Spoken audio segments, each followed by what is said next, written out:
Thank you very much, Dr. B.R. Shetty ji, coming all the way, taking out time from your busy schedule and to be here amongst us. अभी कार्यक्रम को आगे बढ़ाते हुए मैं निवेदन करने जा रही हूँ आदरणीय संजय टंडन जी, जो बीजेपी के स्टेट प्रेसिडेंट हैं और यहाँ चंडीगढ़ से यहाँ पधारे हुए हैं। आपके पिताजी पूर्व उप मुख्यमंत्री छत्तीसगढ़ के रहे हुए हैं और छत्तीसगढ़ के राज्यपाल भी रह चुके हैं। उनका संस्था के प्रति बहुत ही अच्छा संबंध और स्नेह रहा हुआ है। Most respected Sanjay Tandon ji. ओम शांति। आदरणीय निर्मला दीदी जी, यहाँ पर उपस्थित डेलीगेट्स, दोस्तों, भाई और बहनों,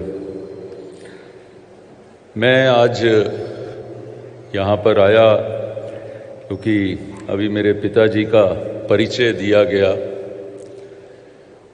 मैंने अपने पिता को लगभग 40-50 दिन पहले खोया है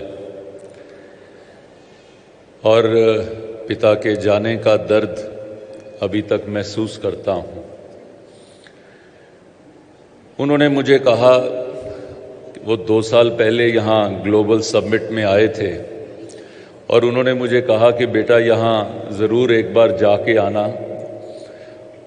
और ऐसा हुआ कि हमारे भाई राधेश्याम जी ने मेरे को आपका इनविटेशन दिया और मुझे लगा कि जैसे मेरे पिता मुझे बुला रहे हैं और इस धर्म गुरु के ऐसे स्तंभ के ऊपर मुझे आने का मौका मिला, जिसके लिए मैं आप सबका बहुत आभार व्यक्त करता हूं।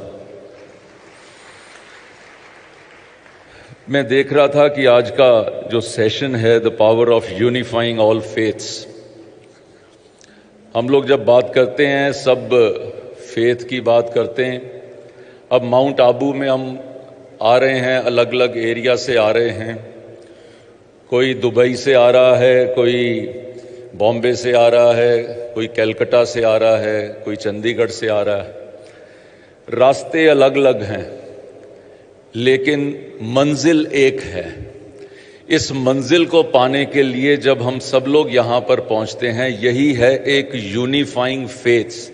अलग अलग धर्म भी हम एक स्तंभ को जब ढूंढते हैं तो उस स्तंभ को प्राप्त करने के लिए जब हम माउंट आबू में आते हैं तो वो सारे फेथ यहाँ पे आकर कन्वर्ट होते हैं, तो वो एक स्तंभ बनता है जो स्पिरिचुअलिटी का फाउंटेन हेड जो यहाँ पे माना जाता है। मैं वहाँ पे आकर आप सबको नमन करता हूँ। सब फेथ्स के अंदर एक राजनीतिक व्यक्ति होने के नाते जाने का मौका मिलता है, लेकिन एक चीज सब में कॉमन पाई जाती है। मैंने उसके बारे में पढ़ा, सुना और महसूस भी किया। आप सब लोग यहाँ बैठे हैं, हर एक के हाथ पे घड़ी लगी होगी। घड़ी को हम वॉच कहते हैं।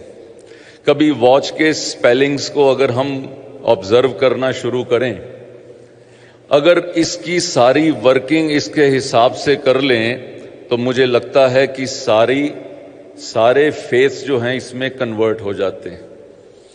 आप देखिए, वॉच का पहला शब्द है W।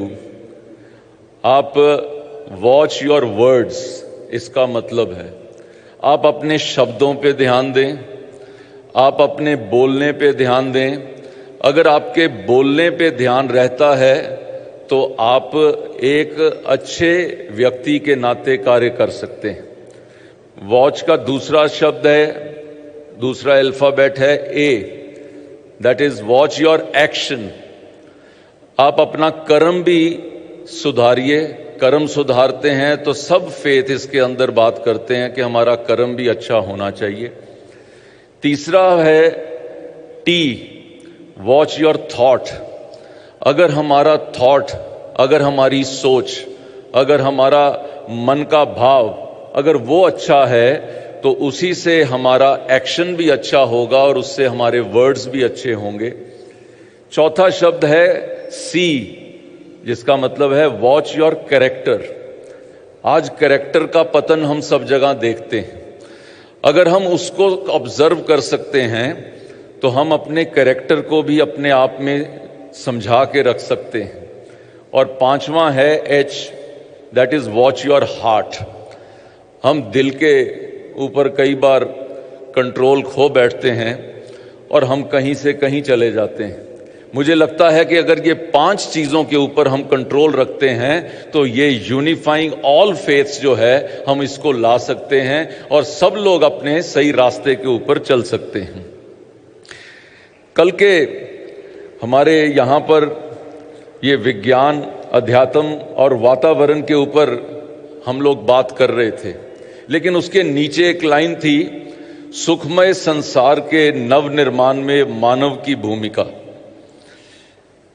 मैं जब इस भूमिका की तरफ देखता हूं, मुझे लगता है कि आज सारे देश के अंदर ही नहीं, सब देशों के अंदर जब हमने इंटरनेट सबको मिलता है तो इंटरनेट अपने घर में बैठकर भी हम सब लोग बटन दबाकर भी इंटरनेट ढूंढ लेते हैं। लेकिन कभी किसी ने कोशिश करी है कि वो इनर नेट को ढूंढ सके, हमारे अंदर का नेट क्या है। अगर दुनिया में ढूंढना है तो हम इंटरनेट से ढूंढ सकते हैं, अगर इनर नेट को पाना है तो आपको माउंट आबू में आना पड़ेगा, शांति वन में आना पड़ेगा। यहां बैठ के आप अपने आप को अंदर से ढूंढ सकोगे, इनर नेट को खोज सकोगे। भगवान को खोजने की सारों की ये चेष्टा चलती रहती है कि भगवान कहाँ पे हैं। एक गुरु ने अपने बच्चे को पढ़ाई के लिए दूसरे गुरुओं के पास भेजा, उसको कहा कि सब जगह पढ़ के आओ और ऐसा ज्ञान प्राप्त करके आओ कि उसके बाद कुछ पढ़ने का कुछ रह ना जाए, कुछ ज्ञान में कुछ रह ना जाए। वो बच्चा सब जगह होके कई वर्षों के बाद अपने पिता के पास पहुंचता है और वो कहता है मैंने सारा ज्ञान प्राप्त कर लिया।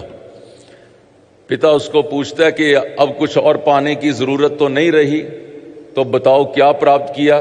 तो कभी वो दुनिया का बताता है, कभी वो आसमान का बताता है, कभी वो 5 तत्वों का बताता है। वो कहता है अभी ये पूरा नहीं हुआ। तो उसके पिता ने कहा कि एक ये पेड़ है अंजीर का पेड़, अंजीर एक तोड़ के लाओ। वो बेटा उसका अंजीर तोड़ के लाता है। अंजीर तोड़ने से उसका कहता है इसका बीज निकालो। अंजीर का बीज सबसे छोटा होता है। वो बीज को देखकर उसको कहते हैं अब बीज को तोड़ो। जब वो बीज को तोड़ता है तो वो कहता है इसके अंदर तो कुछ मिला नहीं। तो तब उसका पिता उसको कहता है कि जो नजर नहीं आता लेकिन अपना काम करता है, यही है वो परमात्मा जो दिखता नहीं है लेकिन सब जगह व्यापक है। यही है जो हमारे अंदर आत्मा है जो दिखती नहीं है लेकिन हमें परमात्मा से मिलन कराती है। आप सबने शायद कभी दूज का चांद देखा हो। कभी आसमान में देखिएगा, दूज का चांद छोटा सा चांद होता है, वो आपको दिखता है। लेकिन अगर आप उस दूज के चांद के साथ जो नहीं दिख रहा उसको मन में देखें, वो वहां पे होते हैं शिव जी भगवान होते हैं। उनकी जटाओं के ऊपर दूज का चांद होता है।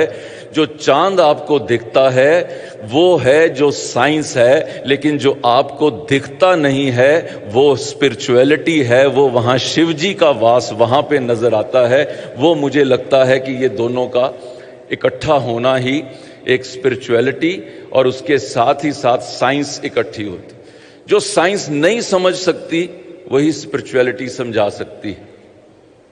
हम लोग कई बार बात करते हैं कि एक व्यक्ति ने बड़े सुंदर शब्दों में कहा था, मैं हर बार आजमाता हूं, मैं हर बार आजमाता हूं कि ईश्वर है कि नहीं। हम छोटी छोटी चीज में पूछते हैं भगवान अगर तू है तो मेरा ये काम करा दे, भगवान अगर तू है तो अभी ये सामने मेरे ये चीज आ जाए। तो इसलिए कहा गया है मैं हर बार आजमाता हूं कि ईश्वर है कि नहीं।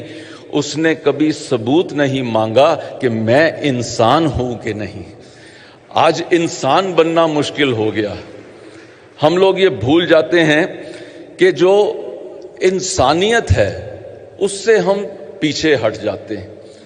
मुझे लगता है कि आज एक समय आ गया है और मैं देखता हूं कि ब्रह्म कुमारी समाज ये सारा देश को, समाज को एकत्रित करने का काम कर रहे हैं। और कहा जाता है कि जहां महिलाएं सुरक्षित हों, महिलाएं आगे बढ़ रही हों, अगर देश का भी कोई बैरोमीटर होता है तो वो महिलाएं जहां पे खुश हों तो वहां पे देख के कह सकते हैं कि ये देश आगे बढ़ रहा है।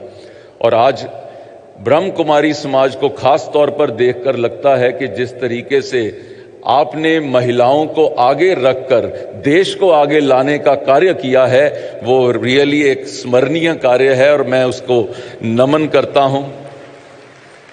भगवान को ढूंढने का हम सब लोग प्रयास करते हैं, लेकिन ये प्रयास, इस प्रयास को आगे बढ़ाने के लिए मैं अपनी बात एक कहानी सुनाकर मैं अपनी बात समाप्त करूंगा।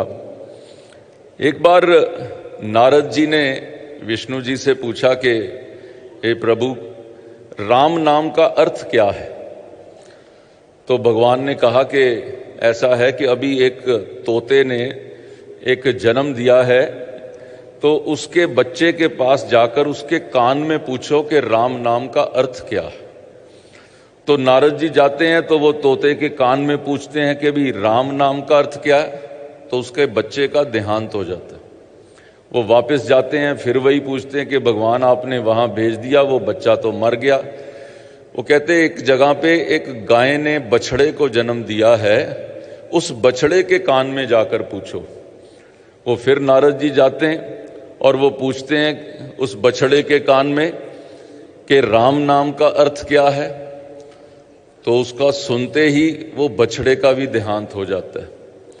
अब वो फिर जाते हैं विष्णु जी के पास कि भगवान ये क्या हो रहा है, आपने मेरे को 2 जगह भेजा और दोनों का देहांत हो गया।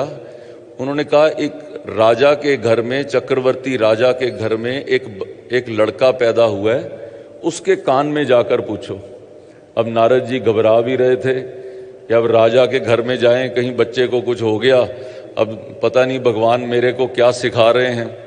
वो डरते डरते जाते हैं राजा के दरबार में, उनको बधाई देते हैं कि आपके घर बच्चा पैदा हुआ है, क्या मैं उससे मिल सकता हूं। तो बच्चे को लाया जाता है, तो वो बच्चे के कान में नारद जी पूछते हैं बेटा राम नाम का अर्थ क्या है। तो वो बच्चा बोलता है कि राम नाम का अर्थ तो मैं भी नहीं जानता, पहली बार राम नाम सुना तो तोते की योनि से निकल के गाय की योनि में आ गया। दूसरी बार राम नाम सुना तो गाय की योनि से निकल के एक चक्रवर्ती सम्राट के घर में पैदा हो गया। राम नाम का अर्थ जान के मैं क्या करूंगा, सुनने से अगर इतना फायदा हो सकता है तो उसको उसके आगे बढ़ने से और क्या फायदा नहीं हो सकता। राम नाम 2 शब्दों का बना है। रा बोलते हैं तो मुंह खुल जाता है, म बोलते हैं तो मुंह बंद हो जाता है। ये खुलने और बंद होने के बीच जो पूरा जीवन है, अगर आप राम नाम के साथ बिता सकें तो मुझे लगता है कि आज के इस सेशन, आज के इस ग्लोबल समिट को आप असली दिशा में आप समझ पाएंगे और विज्ञान, अध्यात्म और पर्यावरण, हम तीनों को इकट्ठा करके एक सही दिशा में आगे बढ़ सकें, ऐसा हम सब लोग यहाँ से सीख कर जा सकते हैं। मैं अपनी बात खत्म करते हुए एक अटल जी की एक कविता है जिसकी 3 पंक्तियां मैं आपको सुनाता हूं। उन्होंने कहा कि हम पड़ाव को समझे मंजिल, हम पड़ाव को समझे मंजिल। ये जैसे हमारा एक जीवन होता है, हम सोच लेते हैं कि बस यही हमारी डेस्टिनेशन है, बस यहीं पर पहुंचना था। हम पड़ाव को समझे मंजिल, लक्ष्य हुआ आंखों से ओझल।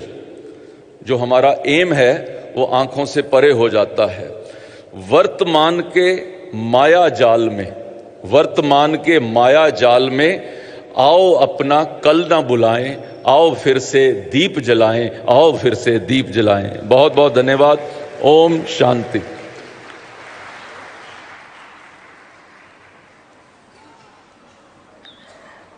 बहुत बहुत धन्यवाद माननीय संजय टंडन जी का। आपने बहुत सुंदर अर्थ दिया आध्यात्मिकता का।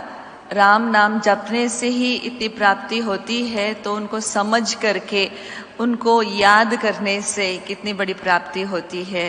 तो इसीलिए स्वयं को, परमात्मा को समझ करके जब हम प्यार से उनको याद करते हैं, उसी का नाम मेडिटेशन है।